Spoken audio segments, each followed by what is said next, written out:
66 million years ago, the Earth fell silent. But before that silence, before the fire and the ash, this planet was theirs. For 150 million years, dinosaurs ruled every corner of the world.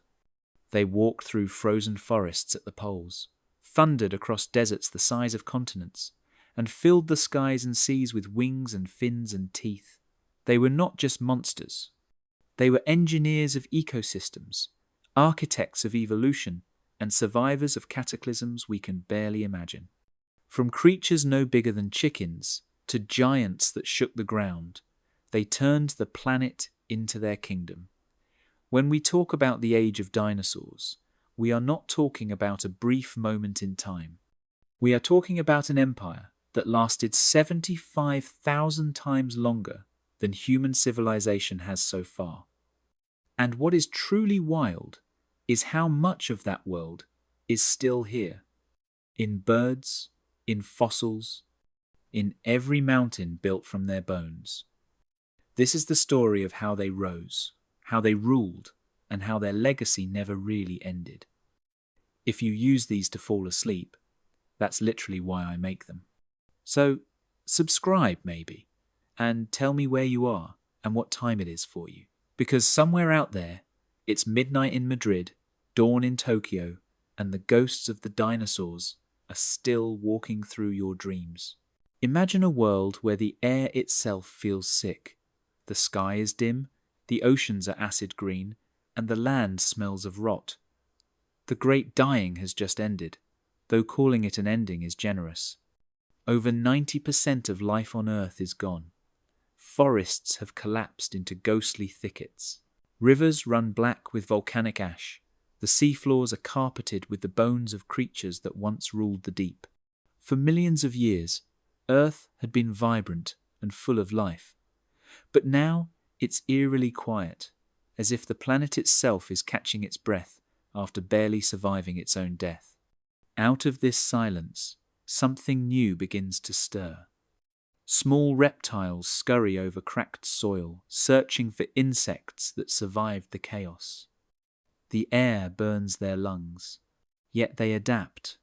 The sun beats down harder now, with no dense forests to block its glare.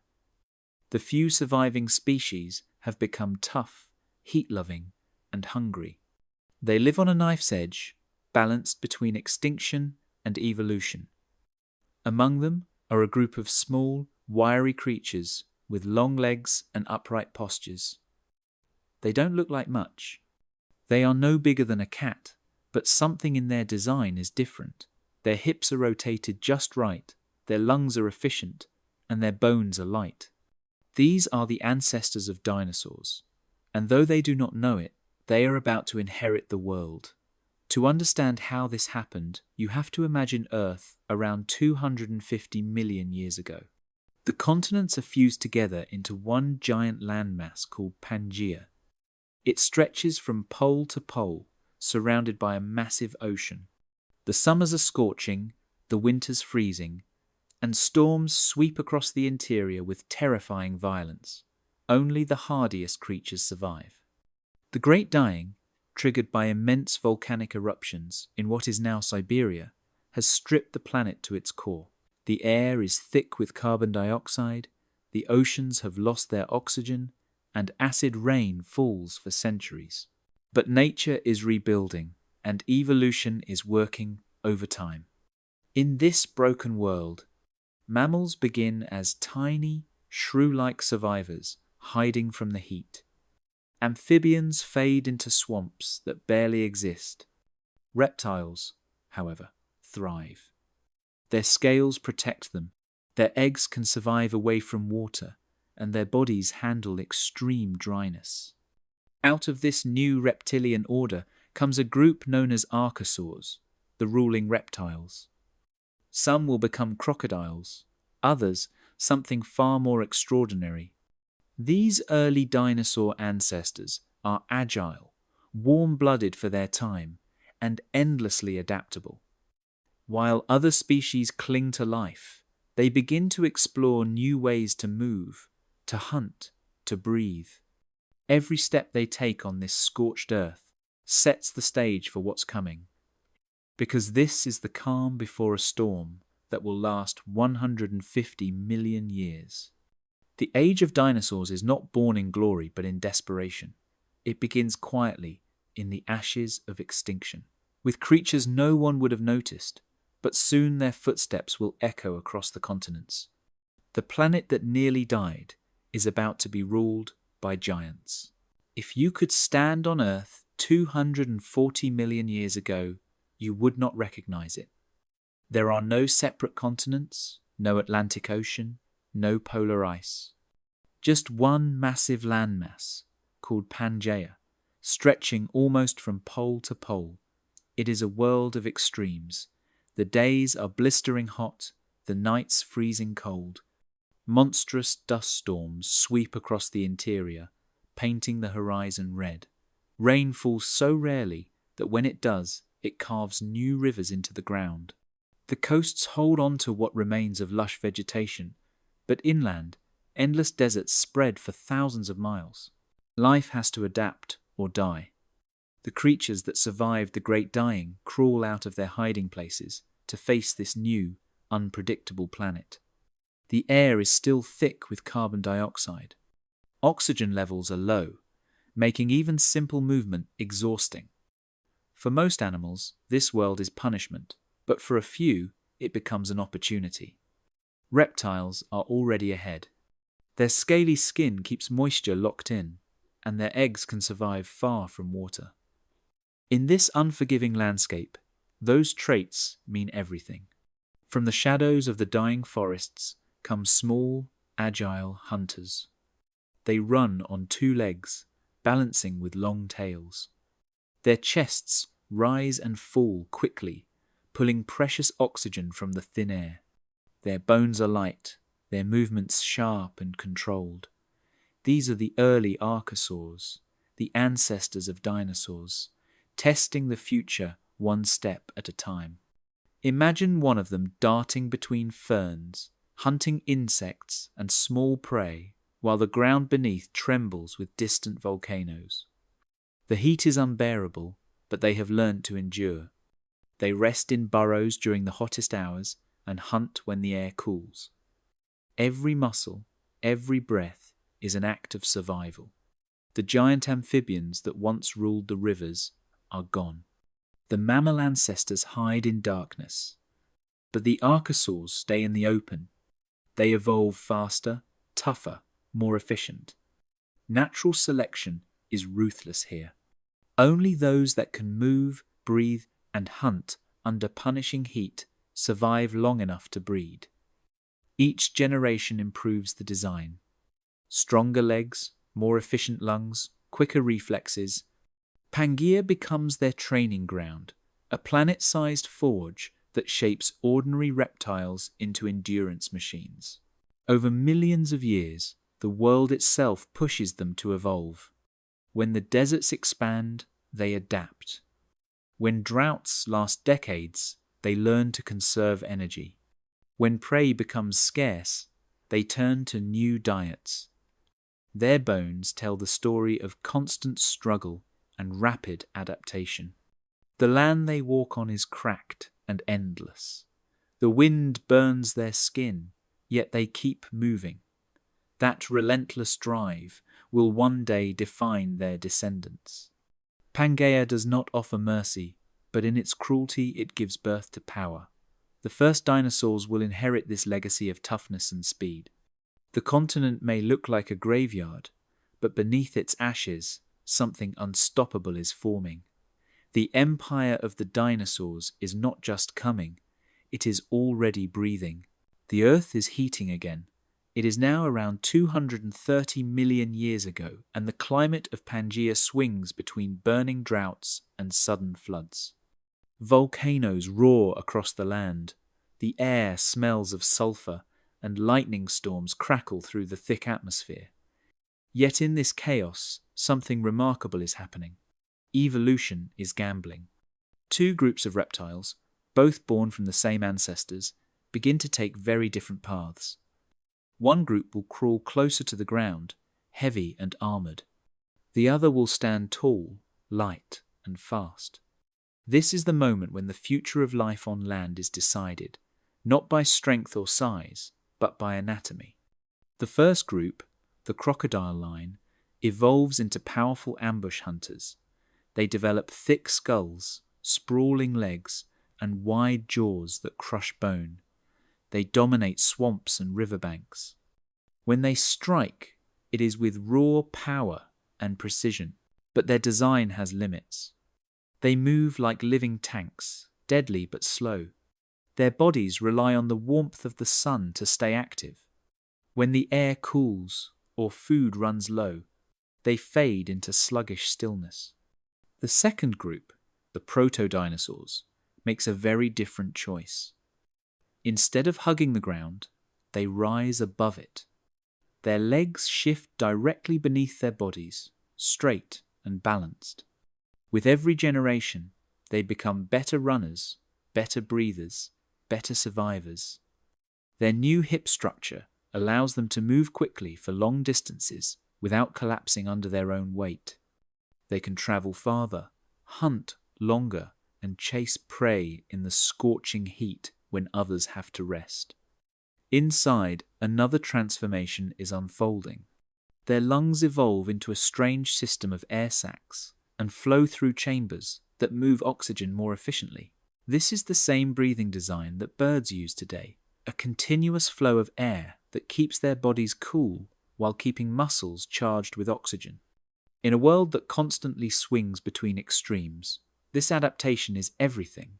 It turns them into endurance athletes while their rivals depend on short bursts of power. Every breath they take is an evolutionary victory. The Earth's harsh climate is unknowingly testing both designs. The heat waves, droughts, and storms act like a judge deciding which form works best. The crocodile line endures near the water, but their bodies anchor them to a single environment. The proto-dinosaurs, with their upright stance and high stamina, are free to roam the open plains, forests, and deserts. They spread further and faster, learning to exploit every new opportunity. The gamble is paying off. What began as a small anatomical difference in hips and lungs becomes a revolution that will reshape the planet. The upright, air-sipping, heat-dumping proto-dinosaurs have unlocked the code for domination. Evolution never planned for winners or losers, but in this case, it chose sides. The future belongs to the ones who learned how to keep moving when the world itself refused to rest. The year is around 220 million years ago, and the world is entering the late Triassic period.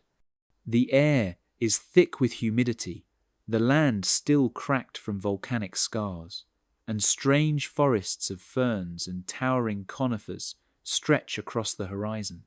Rivers cut through dry valleys like veins of life, their muddy banks glowing under the reddish sun. Along these rivers, something small and fast moves in the twilight. Its name will one day be known as Coelophysis. It is no bigger than a dog, light as a bird, and quick as lightning. It is not yet a ruler of the earth, but it is a sign of what's coming. Coelophysis is built for speed. Its bones are hollow, its body balanced perfectly on two slender legs, and its long tail acts like a counterweight as it darts through the trees. Every movement is economical. It wastes nothing. Its eyes are sharp, its jaws lined with tiny serrated teeth, perfect for slicing through the thin hides of lizards and insects.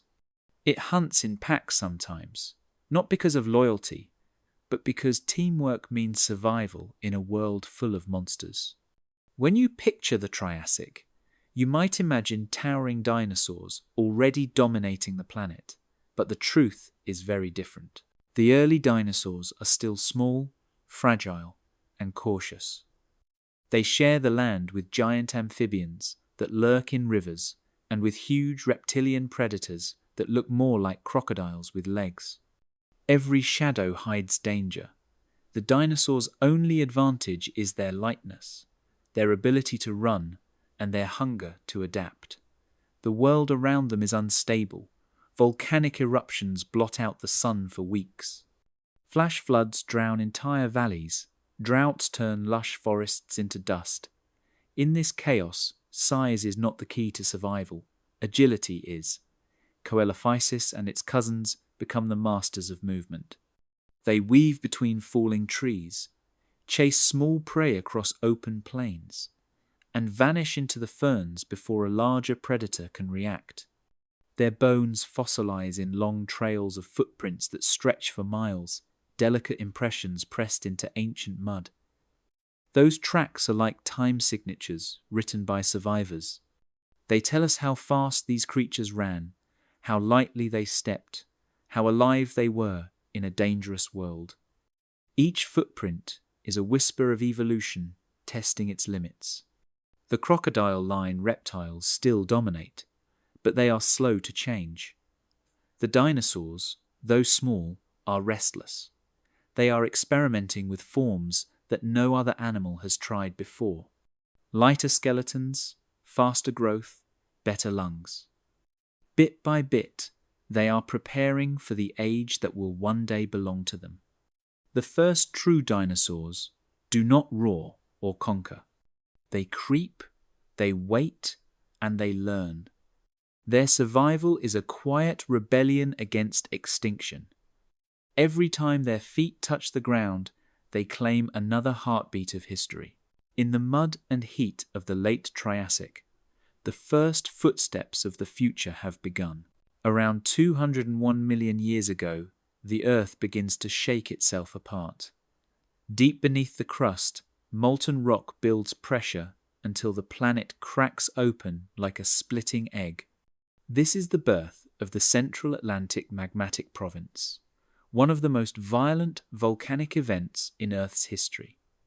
Rivers of lava pour across Pangaea, covering millions of square miles. The air fills with ash and poison. For thousands of years, it rains acid.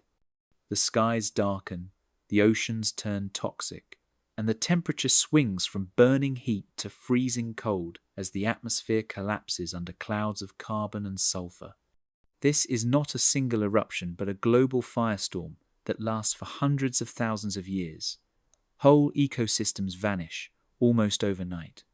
The great reptilian rulers of the Triassic, the massive crocodile-like predators and armored plant-eaters, begin to die out. They are too specialized, too heavy, too slow to keep up with a world that changes faster than evolution can repair it. Forests burn to ash, rivers boil away. It is another mass extinction, one that wipes out nearly 80% of species on land and in the sea. Yet somewhere in the chaos, a few small, agile creatures survive. The early dinosaurs, light and fast, are among them. Their small size becomes their greatest advantage. They can move quickly to escape the worst eruptions. They can hide in burrows, outrun falling ash, and live on what little food remains. Their bodies run hot, and their metabolisms are fast. Unlike the giant reptiles that depend on steady warmth, these creatures can stay active even when the world cools. They eat anything they can find, and they grow quickly, reaching adulthood in a fraction of the time it takes their competitors. In a planet on fire, being fast, adaptable, and hungry is everything. For centuries the land remains silent, except for the hiss of cooling lava. The air clears slowly, and when the sunlight returns, it reveals an empty world. Most of the predators are gone. The giant herbivores are gone, but the dinosaurs remain. They step into the silence, cautious at first, then bolder as they realize the world belongs to them now. With every generation they spread farther, filling every corner of the recovering planet. They evolve new shapes and sizes, from small hunters to the first plant-eaters that walk on four legs. The firestorm that nearly ended life has instead cleared the stage for them to rise. The world has been reset, and the survivors are rewriting its rules. The dinosaurs have proven they can withstand global destruction. They are built for movement, for endurance, for adaptation. From this point on, no other creatures on land can match them. The age of giants is about to begin, not in peace or balance, but in the aftermath of fire. What crawls out of the ashes of Pangaea will rule the earth for the next 150 million years. The firestorms have ended. The world is quieter now, but it is a strange kind of quiet. The air smells of wet stone and new growth. The volcanic skies have cleared, and sunlight once again pours down over a wounded earth. It is the early Jurassic period, roughly 190 million years ago, and the dinosaurs that survived the last extinction are stepping into their destiny. The stage is empty. The great crocodile-like rulers of the Triassic are gone. The forests are returning, lush and green again, fed by ash that has turned into fertile soil. Rivers run through valleys carved by lava, and the air is heavy with the calls of new life. Into this reborn world walk the dinosaurs, no longer just survivors, but builders of entire ecosystems. They begin to take the crown of dominance, not by chance, but by design. Across the floodplains, enormous plant eaters stretch toward the trees. They are the first true sauropods, the long-necked giants that will one day grow larger than any animal to ever walk the land. Their bodies are engineering miracles. Hollow bones keep them light, and air sacs help move oxygen efficiently through their enormous frames. Their necks reach where no other herbivore can, stripping branches high above the ground. Where they move, forests open, sunlight returns to the undergrowth, and new plants thrive. These creatures do not just live in their world, they shape it. Elsewhere, the meat-eaters evolve into new forms. The theropods, fast and lethal, refine the art of hunting. Their bodies become leaner, their balance perfect. Their claws sharpen into curved weapons, and their teeth form serrated blades made for slicing flesh. They hunt in groups, testing strategies that will later define predators for millions of years. Every movement is purpose-built for speed and power. Their brains are growing too, fine-tuned to sense motion, to calculate distance, to learn. They are no longer just scavengers of a broken world. They are rulers by instinct. Not far behind, another branch of dinosaurs experiments with defense. The early ornithischians, the bird-hip dinosaurs, developed body armor made of bony plates and spikes. They learn that strength is not the only way to survive. Cooperation is. They form herds for safety, their numbers turning vulnerability into strategy. Together, they move across the plains like living fortresses, grazing in rhythm while keeping watch for danger. These new behaviors mark a turning point in evolution. The dinosaurs are no longer just adapting to their environment. They are building it. Predator and prey, hunter and grazer, giant and small. Each becomes part of a balanced network that keeps the world alive. From that moment on, every landscape on Earth belongs to them. They are not the background players of an ancient world anymore. They are the architects of it. The crown has been taken, not by accident, but by the relentless will to survive and evolve. The age of dinosaurs has truly begun. If you had to build a creature the size of a skyscraper, you would need to solve one enormous problem. How do you keep it alive? How do you move enough oxygen through a body so huge that its heart alone weighs as much as a car? That was the challenge nature faced in the Jurassic world around 180 million years ago when the first giant dinosaurs began to appear. These animals would grow longer than buses and taller than houses, yet somehow they could move gracefully, feed constantly, and breathe easily. The secret to their success was hidden deep inside their bones. Sauropods, the long-necked giants of the Jurassic, were not just big reptiles. They were living machines of efficiency. Their skeletons were filled with air sacs connected to lungs that worked in a way no mammal could match. Unlike our lungs, which breathe in and out in cycles, sauropod lungs operated like a one-way system. Air flowed through them continuously, moving from one chamber to another before exiting through tiny openings. This meant every breath delivered a fresh supply of oxygen. There was no wasted air, no pause for exhale. It was a perfect system, the same design that modern birds still use today.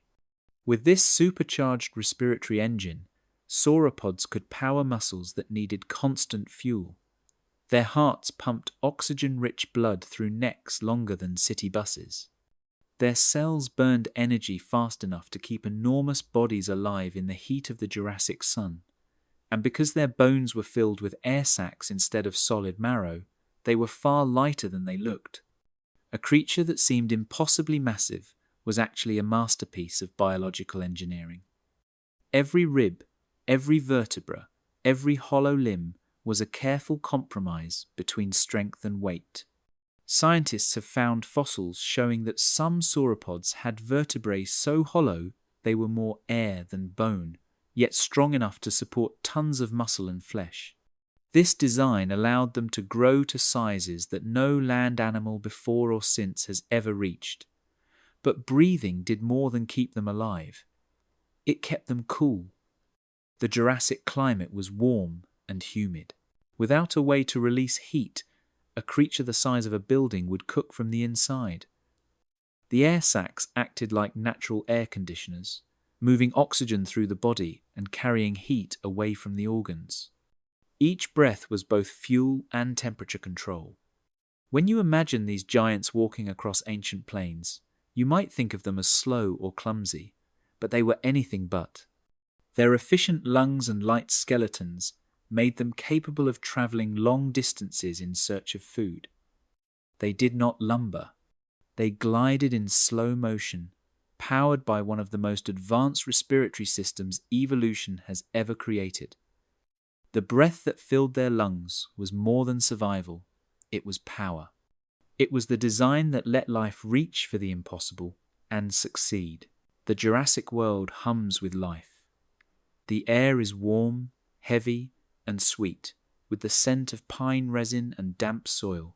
Towering conifer forests rise like green cathedrals, their branches so high that sunlight filters down in golden shafts.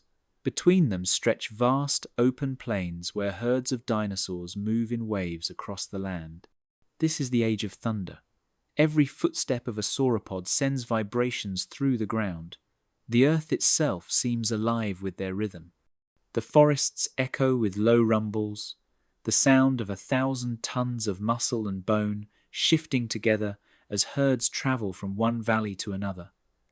They move not just for food, but for survival. They are living weather systems, migrating with the seasons, shaping the land as they go. Where they graze, forests thin. Where they trample, new growth rises. Every movement rewrites the landscape. Above them, the sky belongs to pterosaurs, soaring on wings as wide as small aeroplanes. Their cries carry over the plains like warning calls, alerting everything below that something has changed.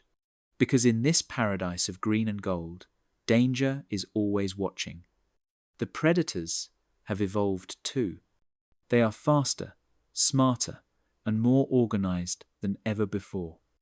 Packs of theropods stalk the edges of the herds, their eyes fixed on the weak and the young. Each step is calculated. Some use ambush tactics, waiting motionless in the tall ferns until the right moment to strike. Others hunt in groups, coordinating their attacks with silent precision.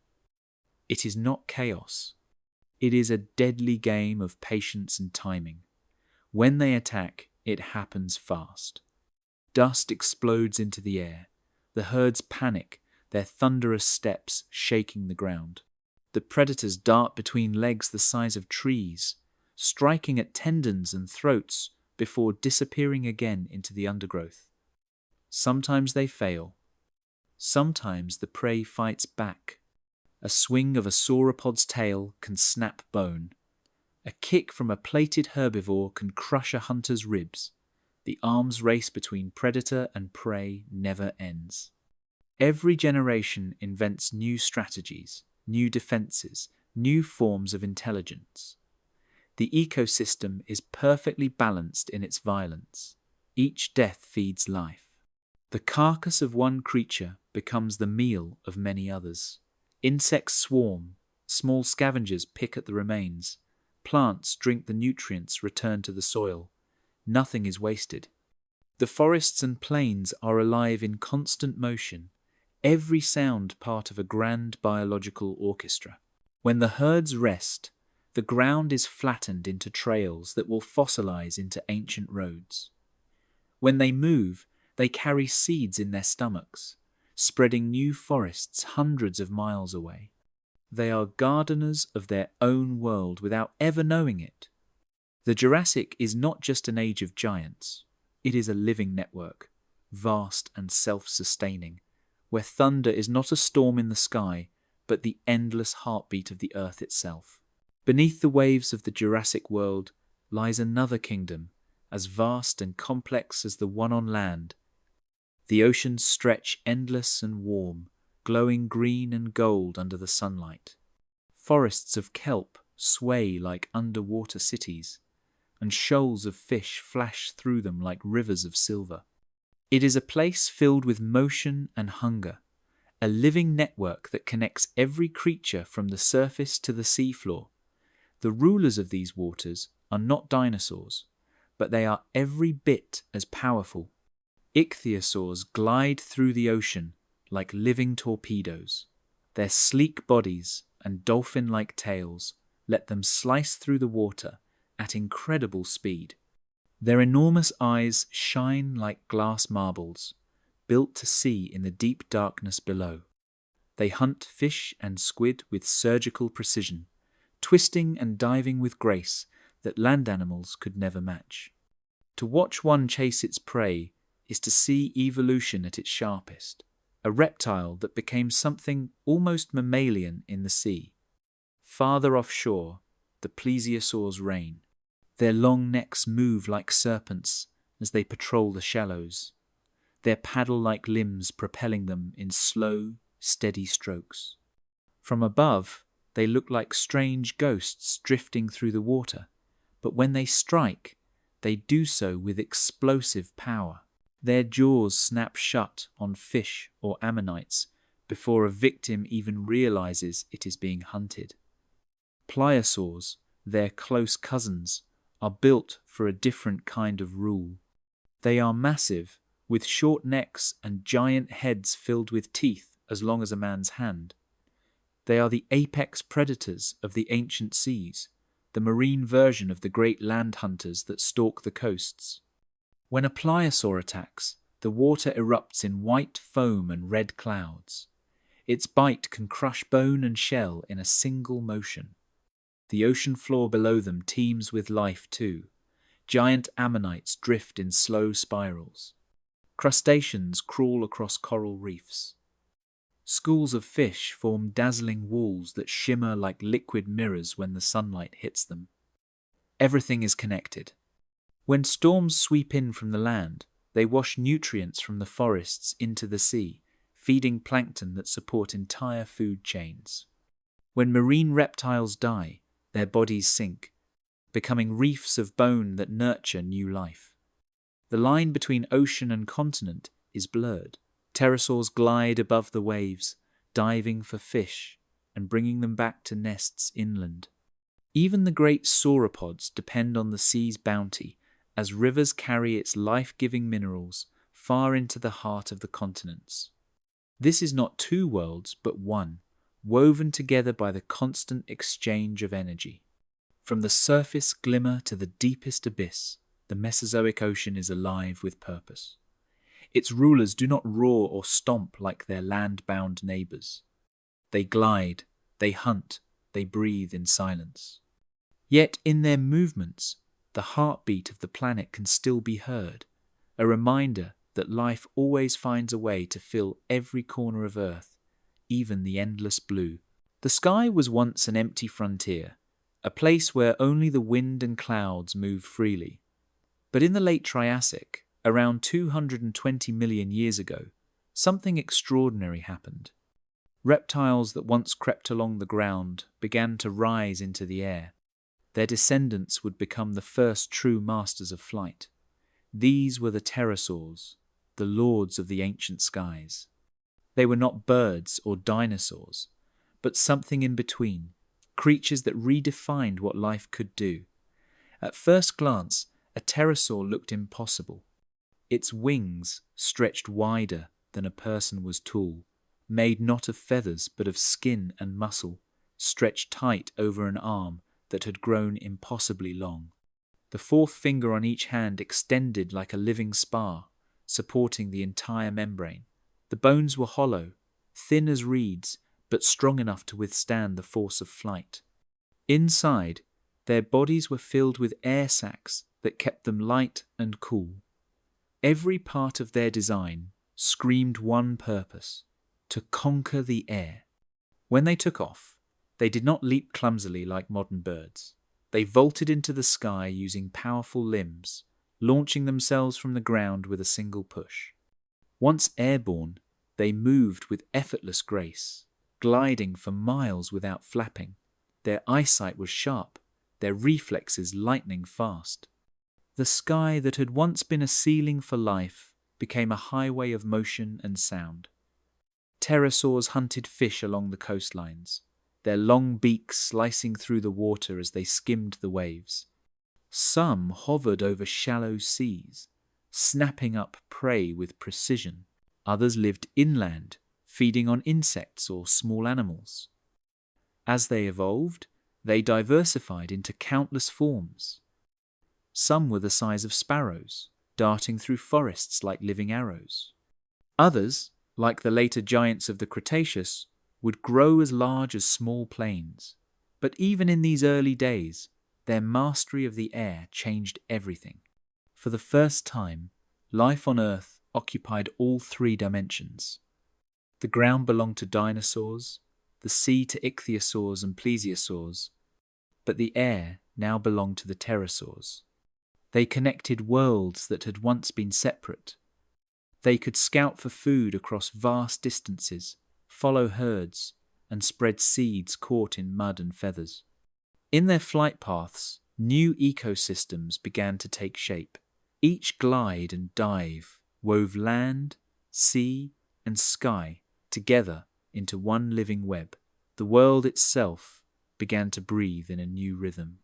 For the first time, predators hunted from above, shadows flickering across rivers and forests where prey had once felt safe. Even the plants began to respond, developing scents and colours that attracted flying creatures for the promise of pollen. The age of flight had begun not with feathers, but with membranes and bone. The first creatures to conquer the sky did not just escape the ground, they reshaped it forever.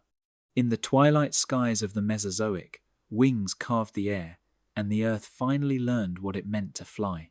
Around 160 million years ago, the Earth begins to change again. What was once one great landmass called Pangaea starts to crack and drift apart. Deep under the surface, molten rock pushes upward, splitting the continents like shattered glass. Vast rifts open across the land, and new oceans begin to form where deserts once baked in the sun. The world is breaking apart, and with it, everything about life begins to shift. Continents that were once connected drift into isolation. Mountains rise, seas flood, lowlands, and climates transform. Where the equator once burned with endless heat, tropical forests begin to spread, fed by humid winds. Farther north and south, cool temperate zones appear. The global climate diversifies, and with it, life itself. Isolation breeds innovation. Dinosaurs that once shared the same environments now evolve along separate paths. On one continent, small predators grow feathers for warmth and display. On another, long-necked herbivores stretch their limits, becoming heavier and taller with each generation. The age of uniformity is over. Now evolution works like a sculptor with many hands, carving new forms for each corner of the planet. In the north, lush plains fill with herds of herbivores that move like mobile cities. Their predators grow stronger jaws and sharper claws to keep up. In the southern continents, strange and unique species emerge. Some dinosaurs develop armor thicker than stone. Others grow sails or crests that turn their bodies into walking displays. The rules of survival start to vary from place to place.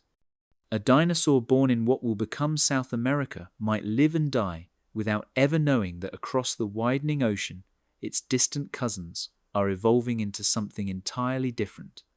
The Earth is now a patchwork of laboratories, each testing new designs. Climate change fuels this experiment. Rising mountains redirect wind and rain, creating deserts, swamps, and coastal jungles.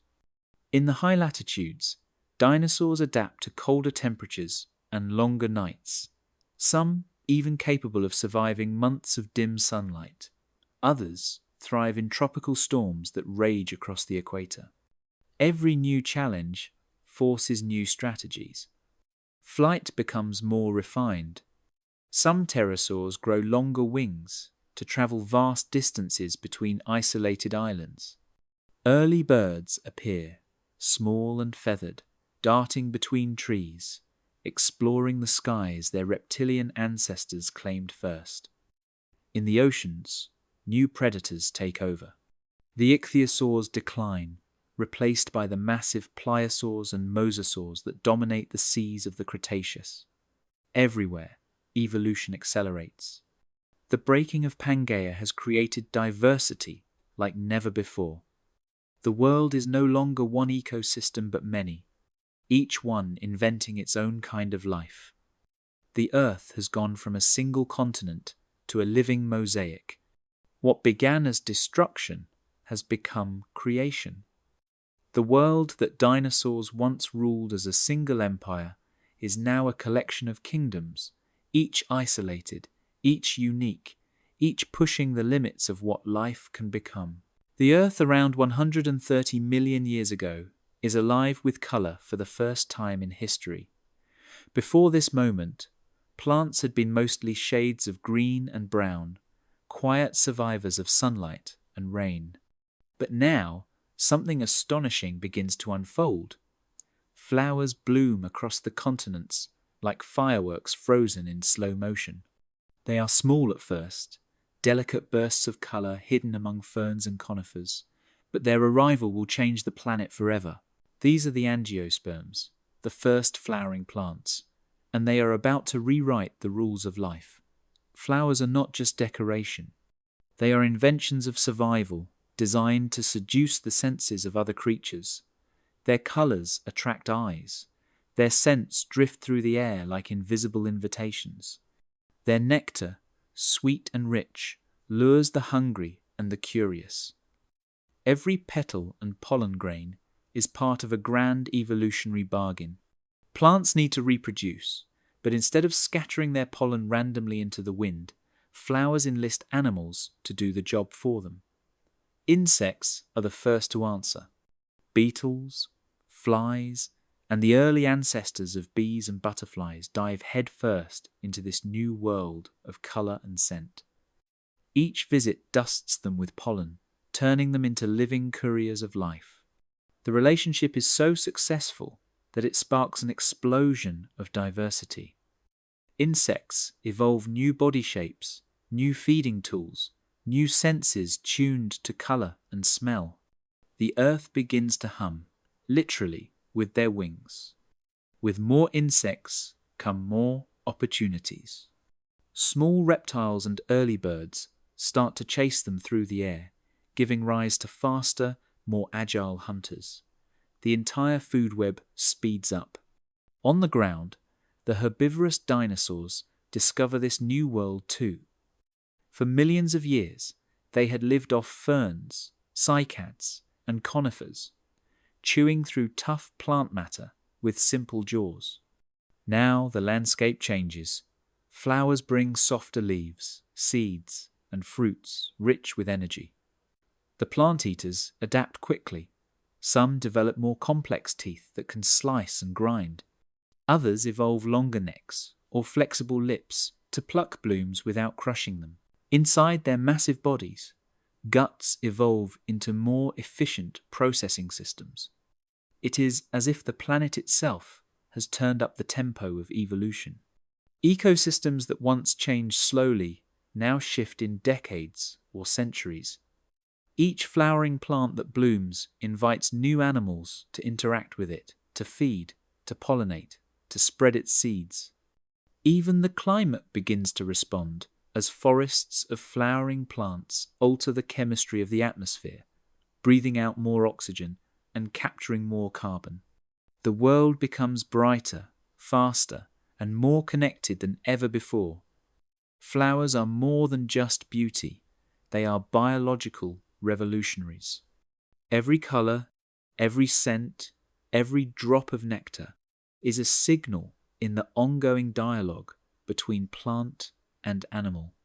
When you look at a flower today, you are seeing the same miracle that began in the Cretaceous, a burst of innovation that reshaped every living thing that came after.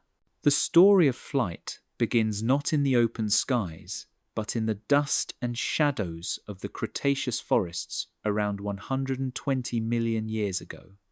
The air is warm, the nights cool, and small theropod dinosaurs prowl the undergrowth hunting insects and lizards. They are quick, alert, and covered not in scales, but in a soft, downy fuzz. At first glance it looks strange, almost out of place, but this fuzz is more than decoration. It is the beginning of one of evolution's most extraordinary transformations. Feathers did not begin as tools for flight. They started as insulation. The small predators of this age were warm-blooded, their bodies burning energy fast to keep them active. Feathers help trap heat close to the skin, letting them hunt through chilly nights when larger reptiles had to sleep. Over time, these simple fibers began to change. They grew longer, more complex, splitting into barbs and veins that shimmered under sunlight. Soon they were used not just for warmth, but for display. Males spread them wide in courtship rituals, flashing bright colors to attract mates. Feathers became signals of strength, health, and beauty. In the glow of ancient campfires, or sunlight breaking through the trees, these displays must have looked like living flames. But in nature, form always follows function, and something new was about to happen. The same structures that trapped heat and dazzled rivals began to catch the air. When a small dinosaur ran, jumped, or leapt from a branch, its feathered arms slowed its fall. Gliding came next, perhaps by accident. A leap to catch prey or escape danger turned into a controlled descent. Over generations, those who could glide farther lived longer, passed on their genes, and improved the design. Muscles strengthened, bones hollowed, feathers widened and stiffened. What started as warmth and vanity became the architecture of flight. One lineage among these small theropods, creatures like Archaeopteryx, would take the final step. They learned to flap, not just glide. Their shoulders evolved into flexible joints. Their breastbones became anchors for powerful muscles. Their tails shrank to balance the body in midair, and with that, the first true birds were born. It was not a single moment, but a slow, patient evolution written in bone and feather. While the great giants of the earth thundered across plains, these small, light beings claimed the sky. They were the first to see the world from above, to ride the wind, to chase the sunrise. Their feathers carried stories of warmth, attraction, and survival, now transformed into instruments of freedom. Even today, when you watch a bird take flight, you are seeing echoes of that ancient experiment. Every wingbeat is a whisper from the Cretaceous, a memory of small dinosaurs illuminated by firelight, learning to turn the air itself into their ally. The Cretaceous world is a stage built for giants. The air is thick and humid, the land covered in endless forests of palms and flowering plants. Rivers twist through vast plains where shadows move, not clouds, but creatures so immense they seem unreal. Argentinosaurus, one of the largest animals to ever walk the earth, thunders across the land. Its body stretches more than 100 feet from nose to tail. Each footstep shakes the ground like a slow, steady drumbeat. To see it move is to witness the limits of biology being rewritten. Its heart is massive, pumping blood through a neck taller than a 2-story building.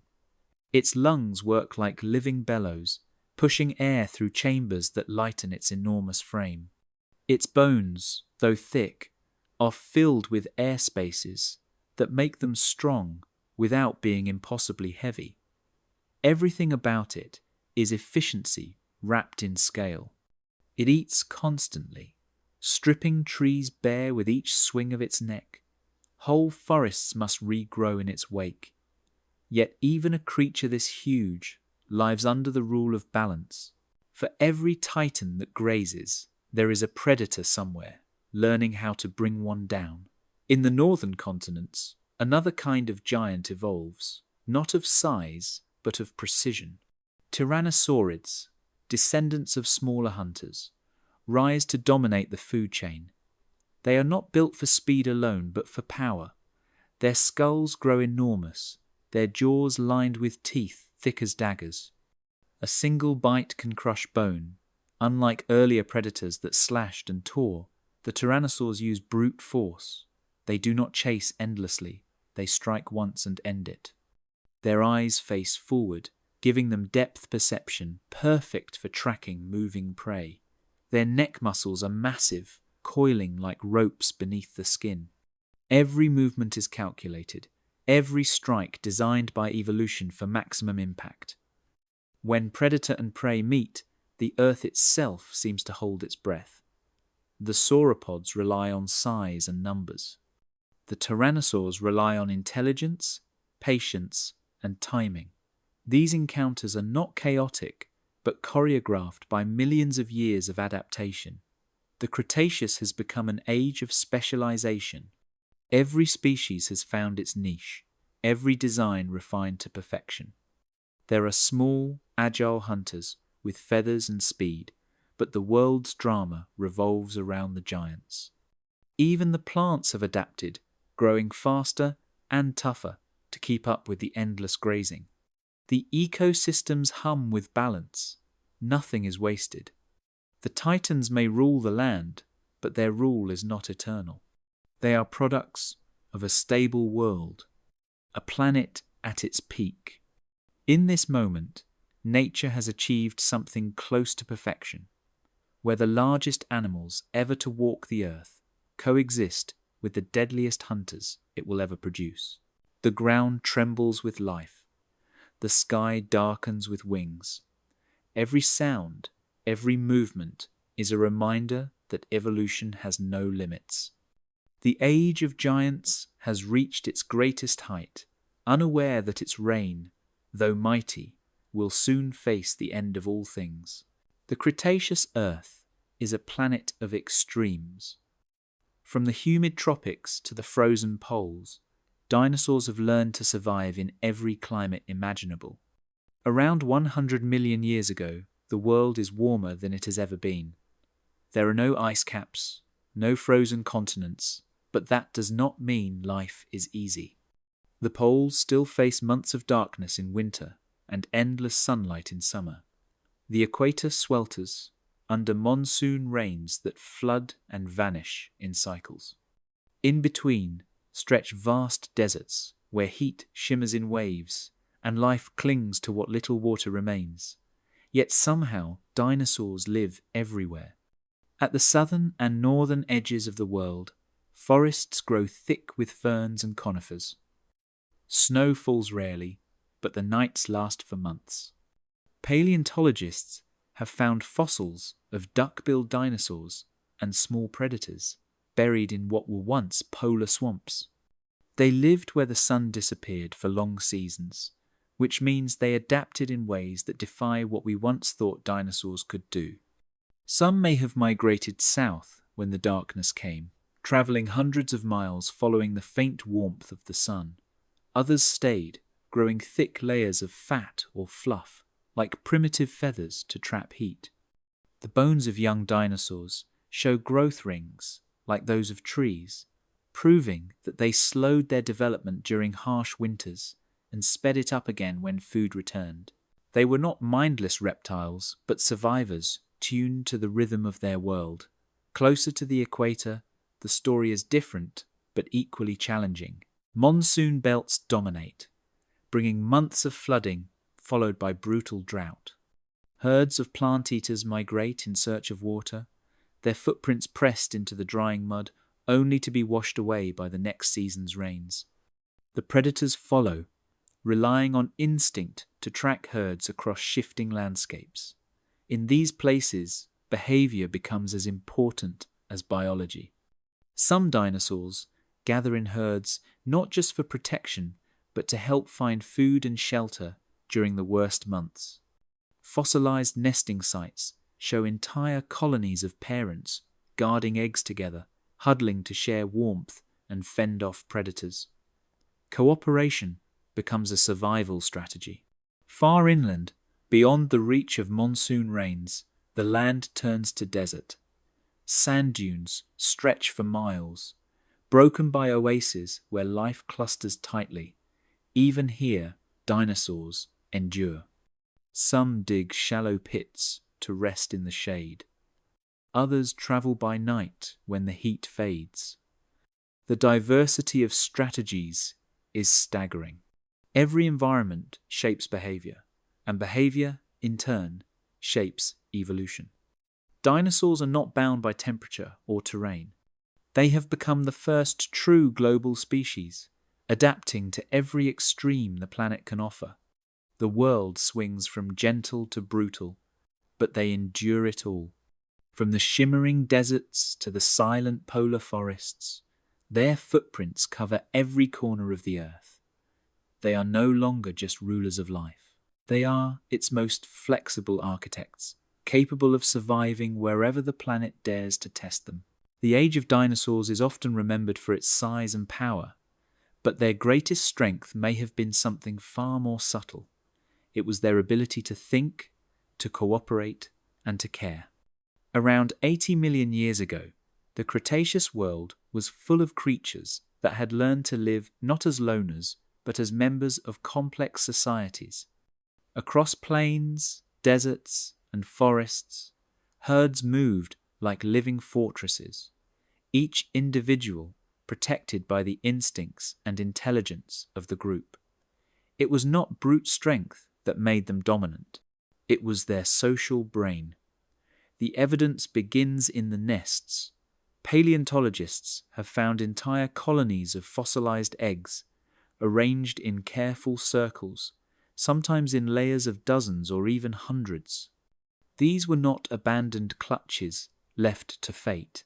The pattern of the sediments and the remains of parents nearby show that dinosaurs returned to the same nesting grounds year after year. They built their nests in groups, just like modern seabirds. Some brooded their eggs, sitting carefully on them to keep them warm, while others covered them with vegetation that released heat as it decayed. Fossilized embryos reveal growth rings inside the tiny bones, proving that these creatures developed fast, fueled by attentive parents and steady protection. When the hatchlings emerged, they were not left to fend for themselves. Tracks preserved in ancient mud show smaller footprints surrounded by larger ones, proof that young dinosaurs traveled alongside adults. Some species may have stayed with their parents for months or even years, learning to find food and avoid predators. In herds, communication became everything. They needed ways to signal danger, to organize movement, to keep the group together across miles of open land. Crests, frills, and resonating chambers in their skulls may have acted as natural amplifiers. Scientists believe hadrosaurs could produce deep, echoing calls that carried for miles, warning others or guiding lost members back to safety. Visual signals mattered too.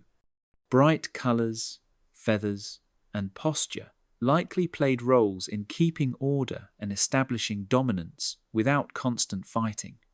These were not mindless beasts, but animals capable of cooperation on a scale unseen before in terrestrial life.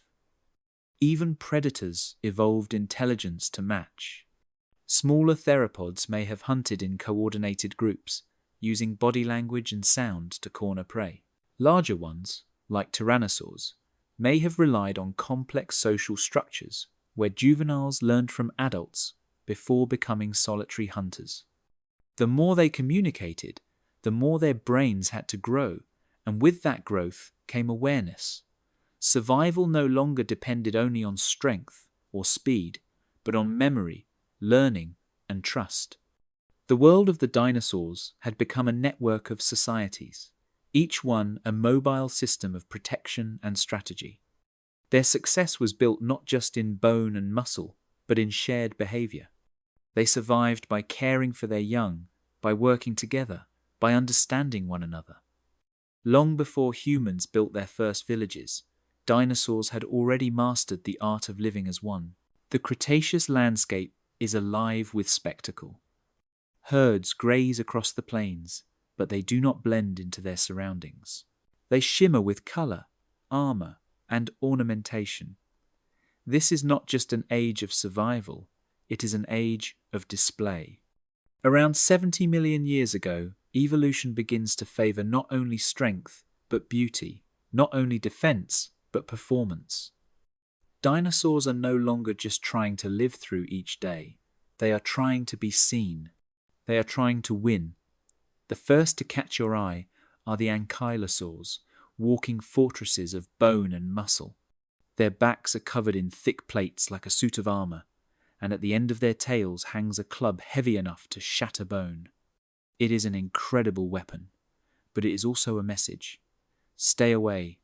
To predators, the armor means danger. To rivals, it means dominance. And to potential mates, it means strength. Every swing of that tail tells a story of survival and selection. The same goes for the horned dinosaurs, the ceratopsians. Triceratops, Styracosaurus, and their relatives turn the battlefield into theatre. Their massive frills rise from their skulls like shields, decorated with patterns of colour and texture. The horns above their eyes curve forward or upward in elegant shapes, not just for combat, but for communication. Fossils show evidence of horn clashes and healed wounds, proof of ritual combat during mating season. These were displays of power, but not always to the death. The frills may have helped species recognize one another, each design unique like a fingerprint. A distant herd could tell friend from stranger long before they met face to face. The air would have been filled with their calls, and the sound of horns clashing, a prehistoric pageant of identity. Then come the hadrosaurs, the duck-billed dinosaurs, whose crests transform the landscape into an orchestra. Some species grow long, hollow tubes atop their heads that act like natural trumpets. When they call, the sound carries for miles, a deep, haunting tone that vibrates through the valleys. Each species has its own note, a unique frequency that signals belonging or attraction. These crests serve multiple purposes, amplifying voices, attracting mates, and displaying dominance. But they also represent something new. Evolution is experimenting with communication through beauty and sound. These creatures are no longer just surviving through brute force, they are using art. The bright colours, the armour, the horns, and the musical calls all serve as biological advertisements. The stronger, louder, and more striking the display, the greater the chance to mate and pass on genes. It is nature's economy of attention. In this market, the bold are rewarded, and the plain are forgotten. What began as protection has become performance. The ancient plains are not silent arenas of struggle, they are stages.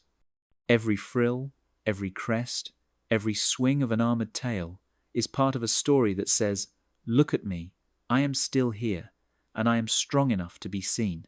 67 million years ago, the land that will one day be called North America is a world divided by an inland sea. To the west, in a region that will become Montana and Alberta, lies a vast floodplain, humid and heavy with life. Rivers braid through forests of conifers and ferns. Thunderstorms roll across the horizon. Herds of massive herbivores graze in the open clearings, and among them walks the most formidable predator the earth has ever seen. This is the domain of Tyrannosaurus rex, the tyrant lizard king. It stands over 12 feet tall at the hip and stretches nearly 40 feet from nose to tail. Its skull alone is the size of a grown man, packed with teeth that can crush through bone like dry twigs. Its muscles ripple beneath thick skin, each step deliberate, each movement filled with purpose. The air seems to vibrate when it roars. T-Rex is the apex of evolution's long experiment with power. It rules a world of giants, and every creature it meets carries the mark of its presence. The prey are no less impressive. Triceratops herds move across the plains like armored caravans, their horns gleaming and frills flashing in the sunlight. Each adult is capable of killing a predator with a single thrust. They form protective circles around their young when danger nears, heads lowered, eyes fixed on the movement in the tall grass. Hadrosaurs, the great duck-billed dinosaurs, travel in immense groups numbering in the hundreds. Their crests echo with deep, resonant calls that carry over miles, warning of threats or summoning others to safer ground. Nearby, ankylosaurs shuffle through the underbrush, low to the ground, their backs covered in bony plates and tails tipped with heavy clubs. They are walking fortresses, nearly invulnerable unless flipped onto their sides. This ecosystem is a masterpiece of balance. Every strength has a counter. Every defense has a response. The tyrant is not invincible. A single mistake in a hunt could mean shattered bones or starvation. For all its size, T-Rex must still rely on intelligence, timing, and patience. Fossilized trackways suggest it ambushed rather than chased, using cover and the element of surprise. Its vision is sharp, its sense of smell extraordinary, able to detect carcasses from miles away. It is both hunter and scavenger, apex and opportunist. Yet what makes this world remarkable is not just its scale, but its complexity. The Cretaceous ecosystem of North America is alive with sound and motion. Rivers bring nutrients from the mountains, feeding lush plant growth that supports countless herbivores, which in turn sustain the predators. Even the smallest creatures, the mammals and lizards and insects, play their roles in maintaining the rhythm of life. This is nature's most perfected orchestra of power and counterpower. For millions of years, it remains stable, a kingdom ruled not just by teeth and claws, but by equilibrium. It is the last great age of the dinosaurs, their final moment of dominance before the sky itself falls and the reign of the tyrant ends forever. The age of dinosaurs was not just an era of size and strength. It was an era of senses sharpened to perfection, of bodies built like living instruments designed to play the symphony of survival. Every sound, every vibration, every scent carried meaning. Evolution had tuned their bodies over millions of years until they functioned like precision machines, each system working in harmony with the rest. To understand how these creatures ruled their world, you have to imagine not just what they looked like, but what they felt and perceived every moment of their lives. Vision was one of their greatest gifts. Many predatory dinosaurs had forward-facing eyes that gave them binocular vision, allowing them to judge distance with pinpoint accuracy. The world they saw was bright and detailed, likely full of color, far beyond what most mammals could perceive. Some scientists believe raptors could track the flicker of movement in near darkness, their pupils widening to pull in every trace of light. Herbivores, in contrast, had wide-set eyes on the sides of their heads, granting them panoramic vision to spot danger from almost any direction. In a world where life and death could depend on seconds, sight was a superpower. Smell was another. Cavities in the skulls of dinosaurs like Tyrannosaurus rex show that their olfactory bulbs were enormous, meaning they could detect scents from miles away. The air itself was a living map, full of invisible trails of prey, water, and danger. Even smaller predators and scavengers used scent to find nests or carrion long before sight or sound revealed them.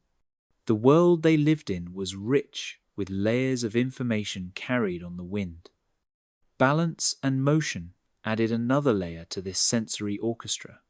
Inside the skulls of many dinosaurs, especially the fast-running ones, scientists have found delicate inner ear structures shaped like loops. These semicircular canals worked like tiny gyroscopes, detecting every tilt and turn of the head. They allowed predators to sprint, leap, and twist without losing balance. Raptors could land with precision after jumping from ambush, while large herbivores could steady their massive necks, even as their bodies swayed with each step. The sense of equilibrium was not just survival, it was elegance in motion. Then came the tools built for eating and endurance. Some herbivores, like hadrosaurs and ceratopsians, developed tooth batteries, rows of teeth that constantly replaced themselves, grinding and slicing through the toughest plants. Each bite was part of a lifelong cycle of renewal. Sauropods swallowed stones, called gastroliths, that rolled inside their stomachs, helping to crush plant matter the way a mill grinds grain. Every adaptation was an answer to the challenge of turning the Earth's raw energy into life. The dinosaurs were not monsters, but marvels of engineering.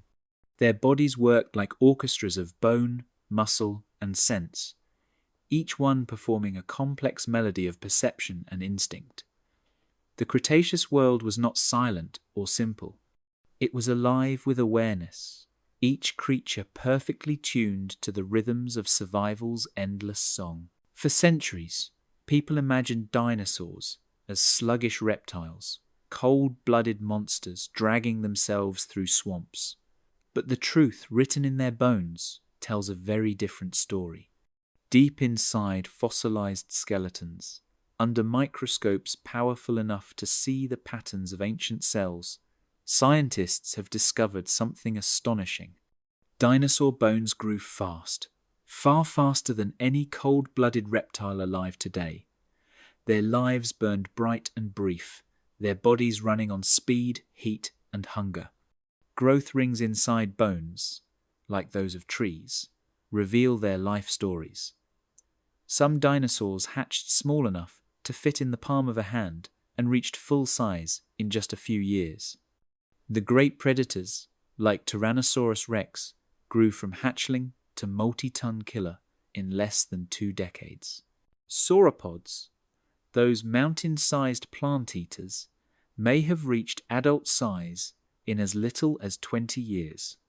Their skeletons show a dense network of blood vessels, signs of constant activity and a metabolism that never slowed down.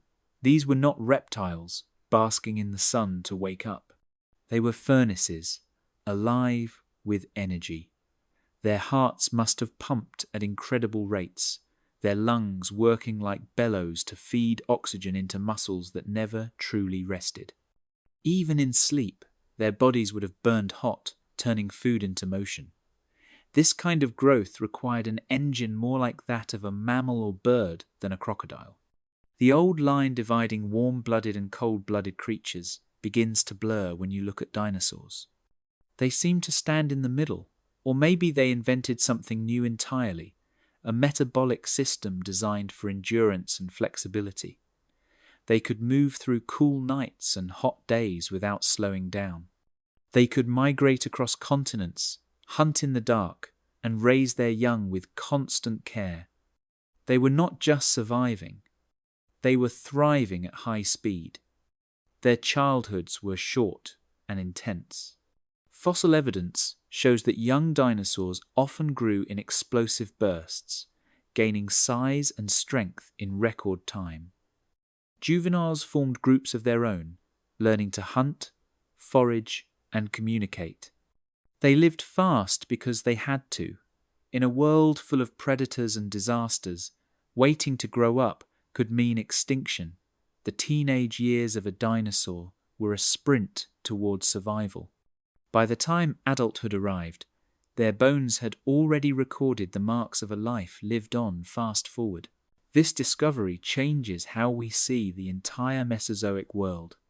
The forests, the plains, the swamps, all of them must have been filled with constant motion and sound, creatures growing, feeding, and reproducing at incredible speed. The dinosaurs were not slow giants.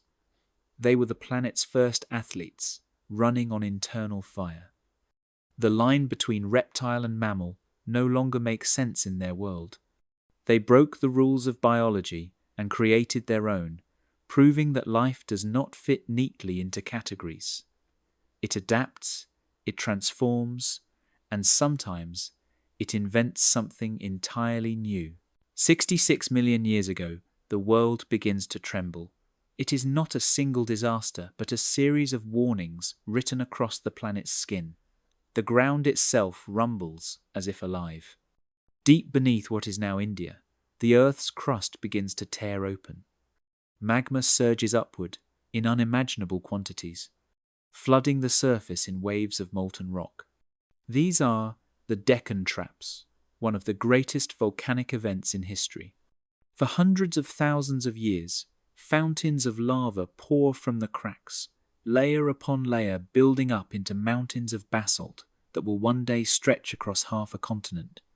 The air fills with ash and poisonous gases. Sulfur and carbon spill into the atmosphere, dimming sunlight and turning rain to acid.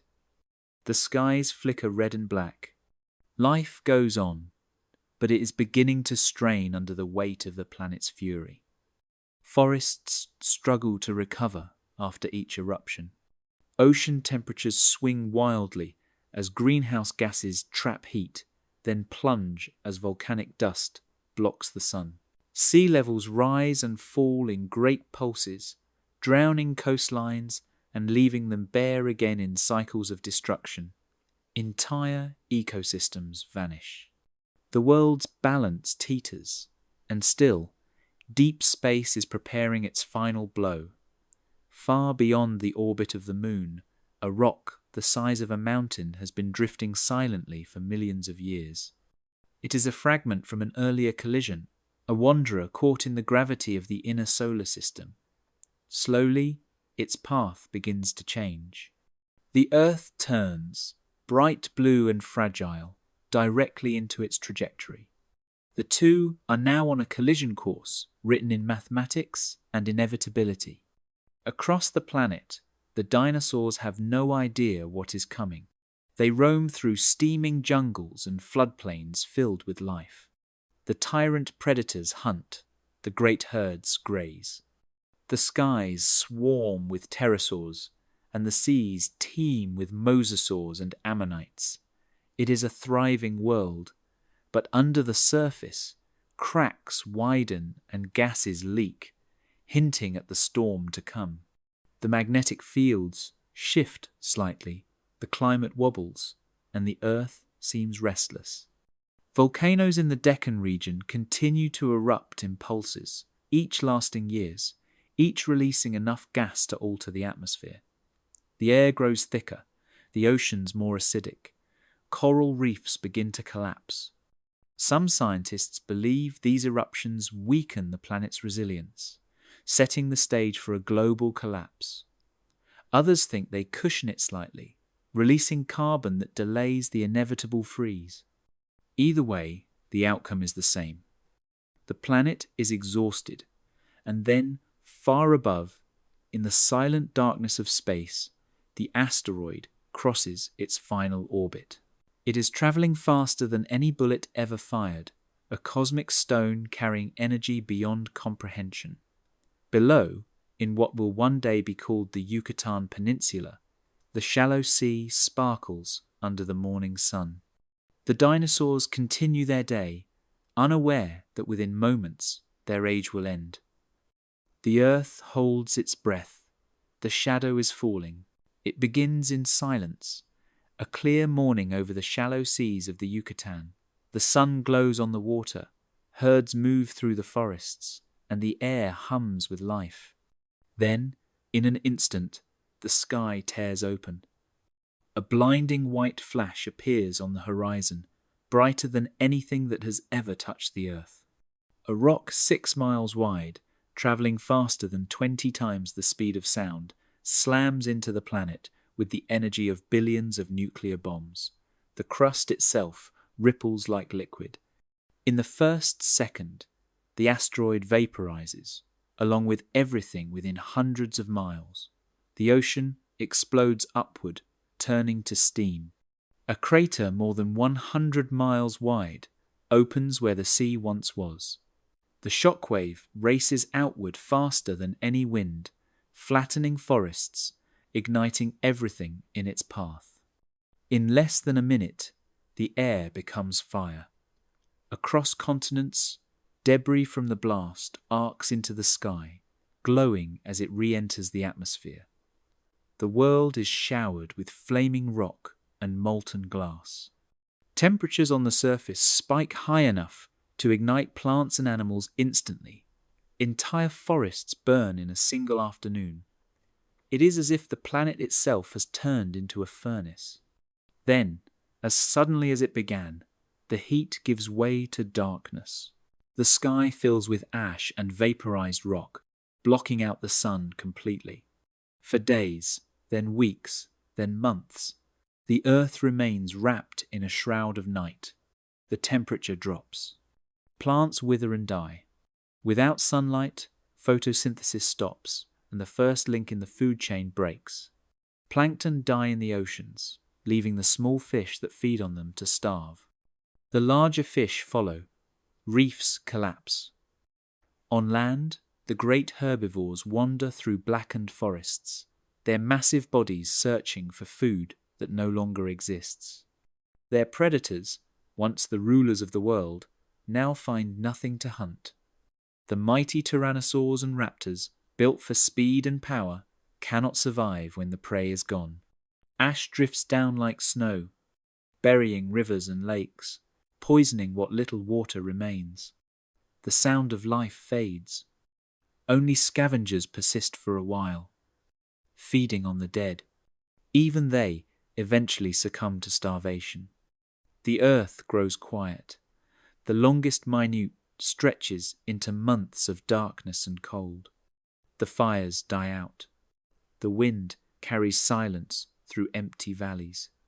Oceans turn green with decaying life, their surfaces thick with the remnants of plankton blooms that never returned.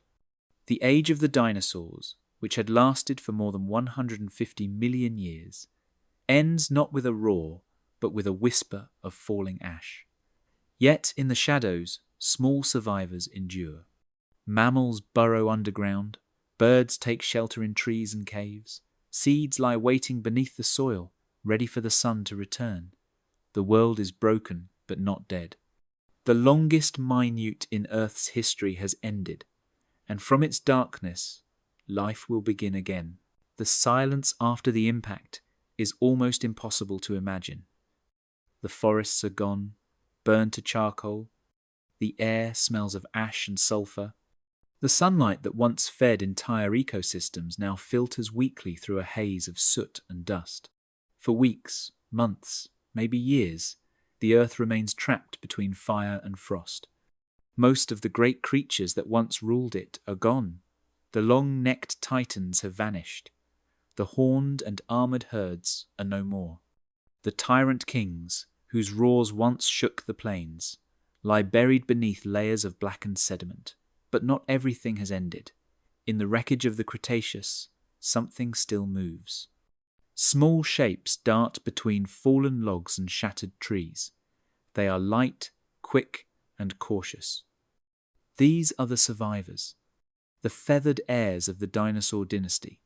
In the charcoal dawn of a dying world, they carry the ember of life forward. The early birds, descendants of small theropods, endure where their larger relatives fail. Their secret is not strength, but flexibility. They can eat almost anything: seeds, insects, carrion. They are omnivores, able to adapt when the rules of survival change.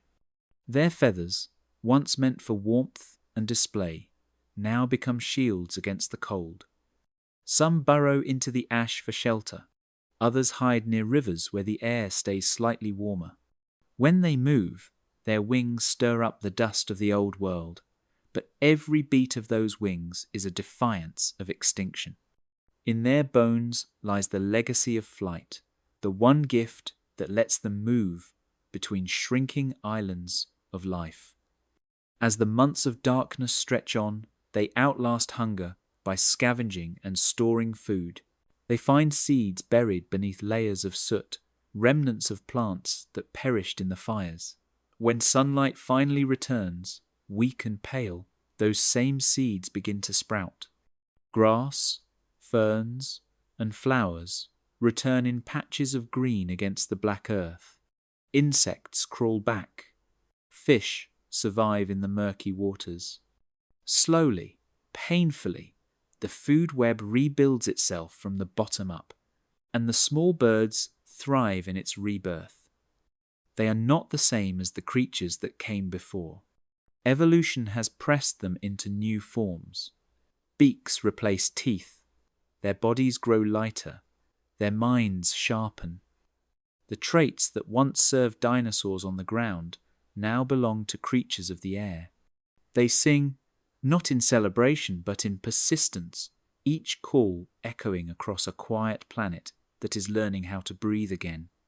In them, the age of the dinosaurs does not end, it transforms. The crown that once sat on the heads of giants now rests on wings. Every sparrow, every hawk, every penguin that will ever live carries within it the bloodline of those that came before, the survivors who endured the longest night. The dinosaurs are not gone. They are all around us, disguised in feathers and song, still flying through the same blue sky that once burned with fire. The age of dinosaurs never truly ended. It changed its shape, traded the thunder of footsteps for the whisper of wings. Today, when you look into the sky and see a bird slicing through the air, you are not watching something new. You are seeing the same kingdom that once ruled the earth, refined and reimagined by time. Every feather, every hollow bone, every heartbeat is an unbroken line stretching back 150 million years to when the first small theropods learned to leap and glide. What was once instinct for survival has become grace. The empire of scales and roars has become the kingdom that still flies. Modern birds carry the legacy of their ancestors in ways both visible and hidden. Their legs and hips still echo the posture of raptors. Their claws and talons still bear the precision of hunters. The same air sac system that once fueled the giants still powers their hearts with impossible efficiency. When a bird takes flight, it uses the same mechanics that lifted the earliest feathered dinosaurs from the forest floor into the prehistoric sky. Flight was not an invention of chance, but the perfection of persistence. The dinosaurs that survived the extinction did so not by strength, but by adaptability. They became smaller, quicker, more versatile. They learned to live anywhere, from frozen tundra to scorching deserts. That same adaptability is why birds now fill every corner of the earth. Penguins dive where ichthyosaurs once swam. Eagles patrol skies that pterosaurs once ruled. Sparrows nest in cities built from stone and glass, singing songs shaped by the rhythm of a world their ancestors could never have imagined. Yet their eyes, sharp and alert, still hold that ancient spark of calculation, the same awareness that kept their lineage alive through disaster after disaster. Each wingbeat carries a memory of survival. The world they inherited is not one of dominance, but endurance. The giants that came before them built the planet's ecosystems, shaping forests, spreading seeds, and creating the web of life that made modern biodiversity possible. Birds continue that work every day, pollinating flowers, dispersing seeds, and linking ecosystems from mountaintop to ocean shore. They are nature's messengers, living fossils in motion. To watch them is to glimpse echoes of thunder lizards, a reminder that extinction is never total, that life always finds a way to write new verses from old songs. The next time a crane lifts into the air or a hummingbird hovers in sunlight, remember that you are looking at the last breath of the Mesozoic, still alive and beating. The age of dinosaurs did not end with fire from the sky. It evolved into music, color, and flight. The reign that began with giants shaking the ground now continues in creatures lighter than air. The story of the dinosaurs is not an epitaph carved in stone. It is still being written in every sparrow that sings and every feather that rides the wind.